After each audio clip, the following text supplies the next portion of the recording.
കയ്പമംഗലം മഹിളാ Congress block കമ്മിറ്റിയുടെ നേതൃത്വത്തിൽ പാചകവാതക ക്ഷാമത്തിനെതിരെ അടുപ്പുകൂട്ടി സമരം നടത്തി. 3 പീടിക സെന്ററിൽ നടത്തിയ സമരം കയ്പമംഗലം ഗ്രാമപഞ്ചായത്ത് പ്രസിഡന്റ് ബീന സുരേന്ദ്രൻ ഉദ്ഘാടനം ചെയ്തു. മഹിളാ കോൺഗ്രസ് ബ്ലോക്ക് പ്രസിഡന്റ് ഷീല വിശ്വംഭരൻ അധ്യക്ഷത വഹിച്ചു.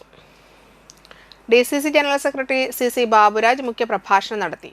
DCC general secretary CJ Paulson, Mahila Congress Kaipamangalam മണ്ഡലം പ്രസിഡന്റ് ഷീബ സതീഷ്, പഞ്ചായത്ത് അംഗം മണി ഉല്ലാസ്, നേതാക്കളായ സുധാകരൻ മണപ്പാട്ട്, CP അനിൽ, പ്രവിത ഉണ്ണികൃഷ്ണൻ, CK മജീദ്, ഷംസുദ്ദീൻ, ഹിദായത്തുള്ള, മഹിളാ കോൺഗ്രസ് പെരിഞ്ഞനം മണ്ഡലം president Rubeena Nasar, block vice president Sheela Santhan എന്നിവർ സംസാരിച്ചു. അക്കാലത്ത് സർക്കാർ ഭരിക്കുന്ന സമയത്ത് കേന്ദ്ര സർക്കാരിൻ്റെ BJP സർക്കാരും സംസ്ഥാന സർക്കാരും റോഡുകളിൽ അടുപ്പുകൂട്ടി സമരം നടത്തുകയുണ്ടായിരുന്നു. ഇന്നിപ്പോൾ അവരെവിടെ പോയി? ഇന്ന് BJPക്കാരും പിണറായി സർക്കാർ ഇന്ന് എവിടെ പോയി? നമുക്കറിയാം കേന്ദ്ര സർക്കാരിൻ്റെ ഇന്ന് ഗ്യാസിൻ്റെ വില ഇന്ന് എവിടെ പോയി?